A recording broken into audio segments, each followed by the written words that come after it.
હવે કે છે કોન્ટ્રાક્ટમાં નાખવાની વાત કરી રહ્યા અમે આટલા વર્ષોથી છે પણ અમને લોકોને કાયમ કરતા નથી ને અમને બીજા કામોમાં બધા મોકલી આલે છે। 15 વર્ષથી અમે કામ કરીએ છીએ અને અમને કોન્ટ્રાક્ટમાં નાખવામાં આવે છે। અમે અમારી ફરજ બજાવીએ છીએ, અમને અમારી રોજી અપાવો। અમે જે દિવસ આવેદનપત્ર આપ્યું હતું તે દિવસે માનનીય ડેપ્યુટી મેયર સાહેબનું પ્રતિક્રિયા એવી હતી કે અમે ચર્ચા કરીને આપને જાણ કરીશું, પણ હજુ જાણ કરી નથી।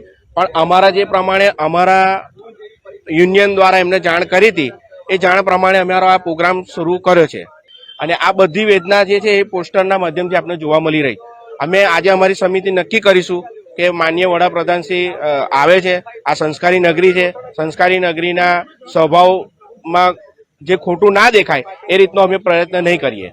અમે આ સયાજી બાગના કર્મચારી છે એના માટે અનેકવાર રજૂઆત કરી છે અને એ રજૂઆતમાં ધ્યાનમાં ના લેવાના કારણે આજે અમે લોકોએ એક દરેક અહીંના અધિકારીઓ તથા અહીંયા જે ફરવા આવતા સહેલાણીઓને ગુલાબ આપીને અમારા પ્રશ્નોની રજૂઆત કરીશું કે ભાઈ અમારા આ રીતેનો પ્રશ્નો છે એનું તમે બી કમિશનર સાહેબને તમે અમારા વતી રજૂઆત કરો કે જે લોકોને ન્યાય મળે।